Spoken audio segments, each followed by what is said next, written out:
Hey, what's going on, people? It's SGZ here from the SpartanGameZone, and in this video I'll be counting down the top 5 most underrated legendary weapons in Borderlands 3.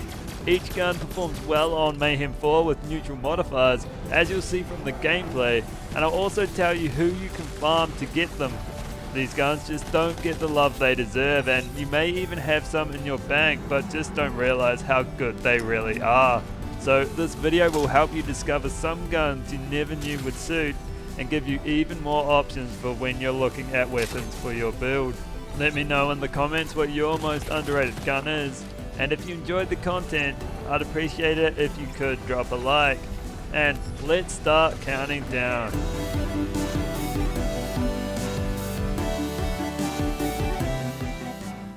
The 5th most underrated weapon in Borderlands 3 is the Phaser, which has an increased chance to drop from Celestro, who you can find at this point on the map in Tanzania Ruins. The Phaser is a flat-off assault rifle that is just a normal weapon for the most part, but it does everything at a high standard. Damage is good, fire rate is high, magazine size is great, reload time, you name it. If you want something that's super easy to use and performs well, you can't go wrong with the Phaser.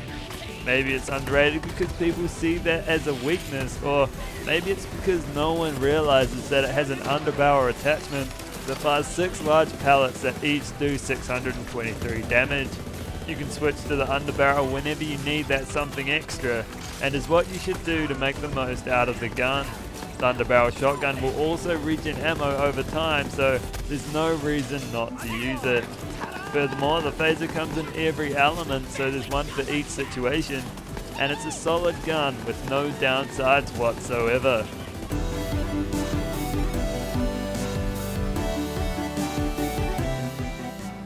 Moving on to number 4, and we have the Skixel, which can only be dropped by Scrack, who you can find here in Ascension's Bluff.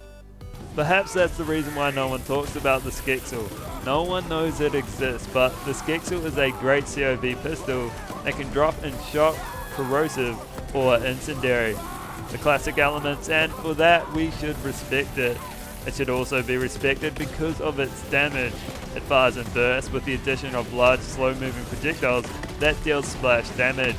This gives it increased damage, and its fire rate and magazine size are good too. It performs consistently well, is good with ammo, and the damage over time and elemental effect chance are high for a non-melee 1 gun. Putting this all together makes a good gun that's great for COV and elemental builds, but it also supports any Bolt Hunter spec into splash damage, and it comfortably sits as one of the top COV weapons in the game.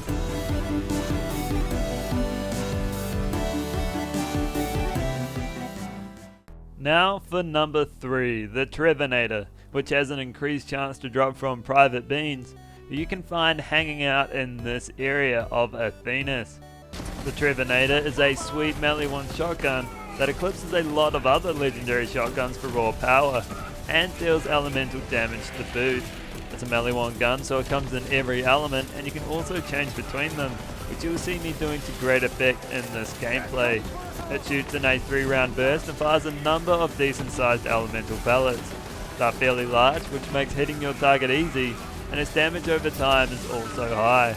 It isn't hindered by the slow charge time of typical melee 1 guns, and you can fire off rounds a lot quicker than you'd expect. With this quick fire rate, it does empty its ammo count fast, but not for a lack of damage. Overall, the Trevinator behaves more like a dial assault rifle than a melee 1 shotgun, the positives of both and none of the negatives.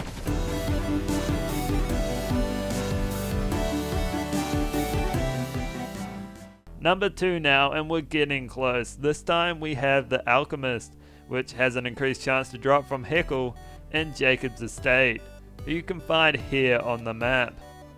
Now, the Alchemist may be rated by more people than the others on this list, but certainly not high enough. I didn't check this gun out until recently, and man do I regret it. The Alchemist is a torque gun, which is quite unique. You still have the sticky impact combination that torque weapons usually come with, but each shot has the benefits of each mode. That's because the Alchemist deals shock damage when gyro jets hit your target, and incendiary when they explode. This combination makes for some serious damage, and the Alchemist is built on this trait. It also fits perfectly in splash damage builds and can be used for crit swapping with ease, as you see here against Grave Ward. It does have a drawback in that it deals self damage to you each time a bullet hits an enemy, but you can avoid this if you pair it with a transformer. Overall, the Alchemist is a fantastic assault rifle that deals some serious damage. It sports a dual elemental combination which both strips shields and burns flesh, and it can slot in seamlessly to a number of different builds.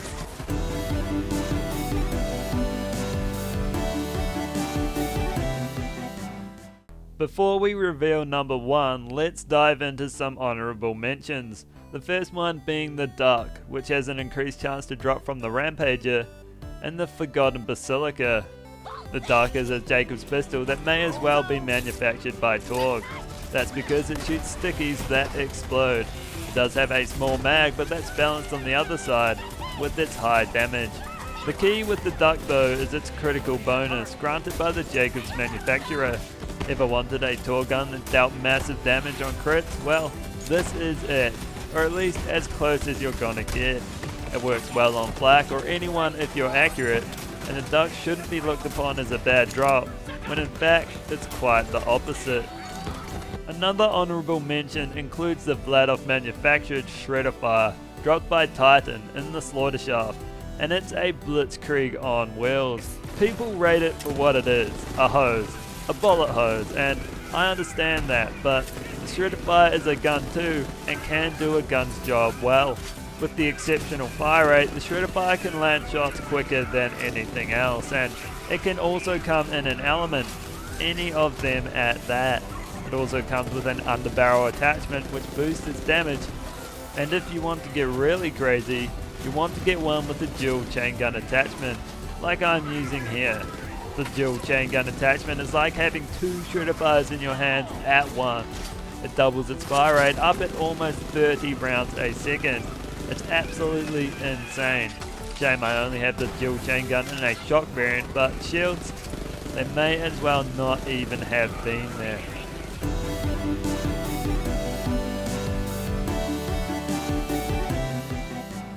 We're finally here, the most underrated weapon in Borderlands 3, the Linoge, which has an increased chance to drop from Lavender Crawley, who you can find at this point on the map, in the Droughts.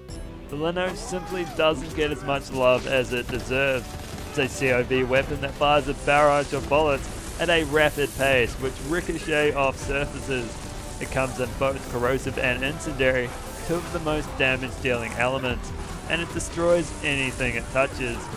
You may find it ammo hungry, but that's just it killing things twice as fast as something else could for the same amount of bullets. The projectiles are slow moving, but that's a good thing, as you can set it up for crit swapping really nicely, as you can see here against Grave Ward, but you can use that tactic against anyone.